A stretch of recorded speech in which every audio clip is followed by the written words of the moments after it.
Pride Daily. Hi there, I'm Kev McGrath. Coming up, pathetic police petulance. First though, two brothers have been jailed for murdering a man in the UK more than 40 years ago because they thought he was gay.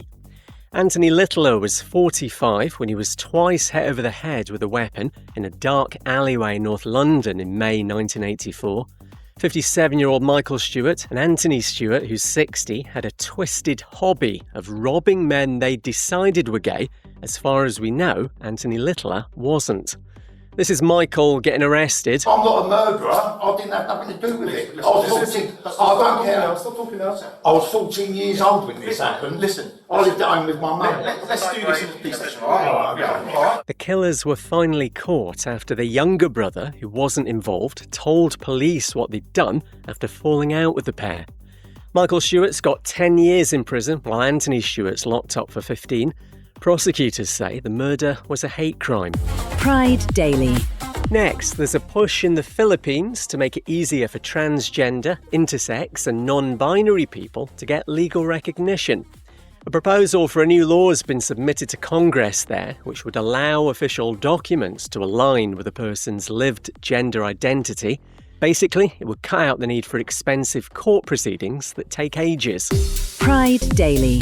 And a Los Angeles police officer who secretly recorded his colleagues being homophobic could be charged with breaking a state privacy law. Daniel Flores also got evidence of racism and sexism before passing the audio to his bosses. He says it's okay for officers to do this when it's part of an investigation. Separately, an internal review's recommended his suspension without pay. No time to tell you that. New York's Madison Square Garden venues denying claims of a secret database logging the sexuality and gender identity of celebrity visitors. Senegal's changed its constitution, so marriage is specifically defined as between a man and a woman. And the first out trans man to fight in a professional boxing match in America is retiring. Patricio Manuel's enjoyed international success and says the sports made him the man he'd spent his childhood imagining. Pride Daily. Hi there, I'm Kev McGrath. Coming up, a major city loses its only gay bar. First though, a transgender girl's been bullied out of an Irish dancing competition in Florida. Radical right-wing rednecks reckon she would have had an unfair advantage over the others in the female category, and they threatened legal action, so the teenager's been forced to withdraw from the North American Irish Dance Championships in Orlando. The Republican Party's Randy Fine is part of this hate campaign and says Florida law bans athletes born male from women's sports. I was proud to pass this bill in Florida. Men are men, women are women, and they need to, when it comes to athletic competition, they need to be kept apart. Thanks to Fox 35 Orlando. Previously, Irish dancing competitors have been allowed in categories that align with their gender identity. Pride Daily. Next, it's a big day in the push for same-sex marriage in Botswana. The High Court's hearing a challenge from lesbian couple Bonolo Salelo and Tsholofelo Kumile, who say the lack of equality here is unconstitutional. If they're successful, Botswana will become the second African country to get with the programme after South Africa. Pride Daily. And the only gay bar in Jerusalem has shut down. Video Pub opened in the Israeli city back in 2012, and its closing party's seen a farewell performance from Ala Nash, the only drag queen group locally. The venue's owner reckons Jerusalem doesn't need a dedicated gay bar anymore, because social acceptance means regular venues are way more inclusive. Citation needed? No time to tell you that. Schools in England will have to ban transgender pupils from same-sex bathrooms and changing rooms from September 1st, when new safeguarding guidance comes into force. It's International Non-Binary People's Day, raising awareness and generally bigging up everyone who's outside the male-female binary. A pro-transgender demo in Brisbane, Australia has seen a massive turnout, countering an anti-trans gathering elsewhere in the city. And ahead of Belfast Pride, a campaign's been launched to help prevent the spread of HIV in Northern Ireland, part of the wider UK efforts to end new transmissions by 2012. Help shape the future of Pride Daily by filling in our survey. Our link's in the show notes. That's your lot. I'll see you tomorrow. Queer Family Podcast. If you've ever felt like your family didn't fit the traditional mold, this show is for you. I'm Jamie, host of the Queer Family Podcast.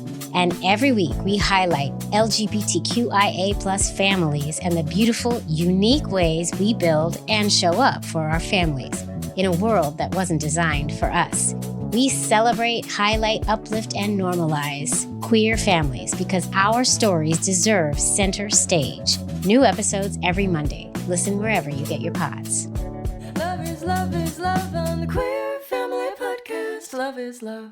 Pride Daily. Hi there, I'm Kev McGrath. Coming up, Senegal, make your mind up. First though, a queer pop-up venue at a former church in Australia has been forced to close because religious bigots. Divine Playhouse had only just opened as an inclusive arts and performance space in a building that hasn't actually been a church since the 1930s and used as a theatre for decades. The landlords caved into a hate campaign by Christians who keep protesting at the site and intimidating people there. Oh, Jesus Christ loves you. You need to repent. Jesus Christ is coming for you. You must repent. He loves you. He loves you. God can't be mocked. You should be ashamed of yourselves, man. Why are you dressing up as nuns, bro? Why are you dressing up as nuns?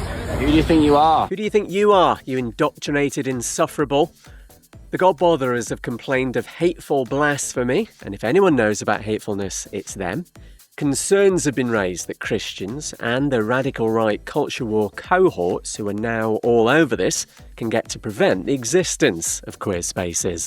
Pride Daily. Next, a transgender teacher in Turkey's lost her job after she was targeted by pro-government media there. Zoe Leela had been working at a school in Istanbul with colleagues, pupils and parents showing support when she came out.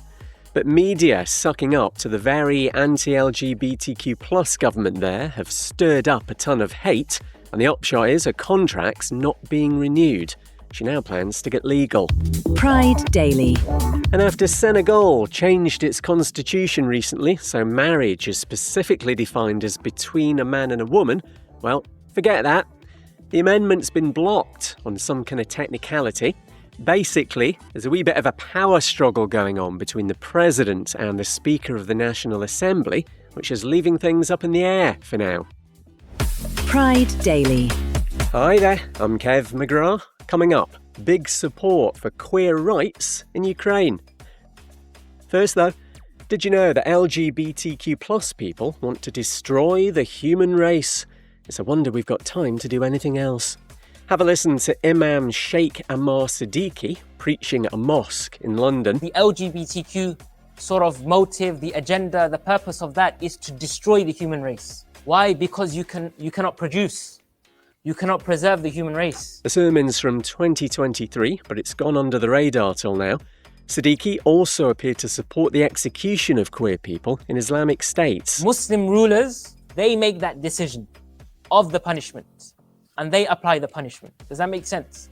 So when the Prophet, peace be upon him, says kill the doer and the receiver, meaning kill the ones that are doing it, it refers to those people that are in charge, that they put the punishment down. Hounslow Jamia Masjid and Islamic Centres now being investigated by the Charity Commission. Yes, it's a registered charity, which means it gets public money. The regulator says charities can't be forums for hate speech against any community. Pride Daily. Next, a $4,000 fine for the bigot in Australia who's been putting anti-LGBTQ+ flyers through people's letterboxes. Gareth James Mounsey from Perth spent months distributing leaflets that identified specific individuals in photographs and made claims about paedophilia. Standard. The 47-year-old bedwetter admitted 7 counts of leaving an indecent or obscene article in a public place, and he looks kind of like how you'd imagine. Pride Daily. And LGBTQ+ civil partnerships are supported by more than half of people in Ukraine. So says a new study on society's attitudes towards queer people from the Kyiv International Institute of Sociology, or KISS. 46% are in favour of same-sex adoption, while nearly 2/3 wouldn't vote for a political party that's against LGBTQ+ rights. No time to tell you that. Catalonia in Spain's issued its first ever fine for performing conversion therapy.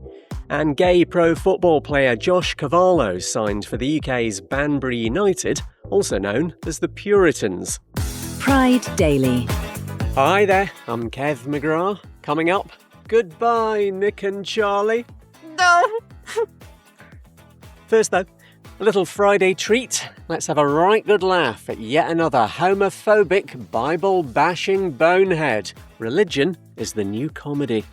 Evangelical Christian Martin Cedra's a pastor at Echo Church in Sydney, Australia, and he thinks Jesus has got a bit too gay. America's created this gay version of Jesus Christ. Jesus was not effeminate. Jesus was a bold lion. I always tell people, Jesus was not a soft guy. He had 6 packs. He was the most ripped guy you ever meet. He was a very bold and courageous man. He flipped tables in the temple. He got a whip out. To summarise, Jesus had a 6-pack and got his whip out. Not sure Cedra's properly thought this one through. Also reckons Pride Month should actually be spent repenting and calling sinners back to God. So in that spirit, I was down on my knees last night, begging for mercy. Pride Daily. Next, 2 young women in Uganda accused of kissing in public aren't now facing life in prison. Wendy Faith, a musician also known as Torero Bay, and Elise Diana were arrested in February under the country's Anti-Homosexuality Act off the back of a complaint. But after more than 350,000 people signed petitions in protest, the charges have been dropped. Pride Daily. And if you've been struggling to hear me on today's podcast, it's because I'm talking to you from beneath a lacy black veil in mourning, as I am, for the end of Heartstopper. The final instalment, a 2-hour film, hits Netflix today. Heartstopper Forever sees boyfriends Nick and Charlie on the cusp of adulthood with all the challenges that brings, and all the sex that brings, according to the previews. As their lives go in different directions, they're trying to figure out how to exist as individuals, but also fit together. And I've got one spoiler for you. They actually kill Charlie off. Absolute curveball. We're also on your smart speaker. Command it to play the latest Pride Daily. They don't kill Charlie off. That's your lot. I'll see you next week.